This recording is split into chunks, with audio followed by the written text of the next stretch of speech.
Hello everyone, good morning.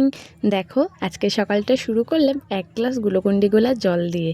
তারপরে ব্রেকফাস্টে বানিয়েছিলাম পরোটা আর আলুর দম। আমার হাতে না রুটিটা ভালোভাবে হতে চায় না আর ফুলতেও চায় না, কিন্তু পরোটাটা কিন্তু দারুণ হয়। তো যাই হোক, তারপরে খাওয়া দাওয়ার পরে মাছের মধ্যে আনা হয়েছিল জ্যান্ত জ্যান্ত কই মাছ। তো দেখো এই কই মাছগুলো না একটু না ভালোভাবে ধুলে না প্রচণ্ড আঁশ থাকে, আর আমি কেন জানি না মাছে আঁশ থাকলে না প্রচণ্ড আমার ঘৃণা লাগে। আর আনা হয়েছিল গুলে মাছের মাথা আর তেল। এই গুলে মাছের মাথা তেল এক কথায় অমৃত। তো দেখো আজকে রান্না করেছিলাম লাউ শাকের পাতা দিয়ে শুকনো লঙ্কা পেঁয়াজ দিয়ে ভাজা।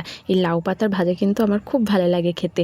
আর গুলে মাছের মাথা তেল দিয়ে আলু বেগুন দিয়ে একদম ভাজা ভাজা করেছিলাম। এই গুলে মাছের মাথাগুলো কিন্তু যারা খেয়েছে তারাই বোঝে এর টেস্ট।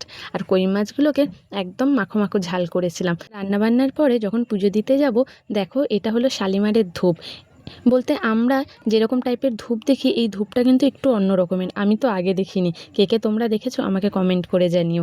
আমরা সাধারণত দেখি ধূপের নিচের দিকে একটা কাঠি মতন থাকে, যেটা ধূপদানিতে গোঁজা হয়। তো যাই হোক, এটার মধ্যে না সেরকম কিছু ছিল না, এই সাদাটা ছিল।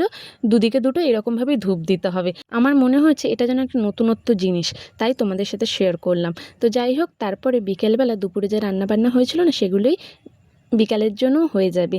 তার জন্য আমি একটু চিড়ে ভাজা খেতে খেতে এই মোচাটা ছাড়িয়ে রাখলাম, যাতে পরের দিন রান্না হবে তার জন্য। তো ব্যাস, আজকের এখানেই শেষ করলাম। কাল আবার দেখা হবে। টাটা, সবাই ভালো থেকো।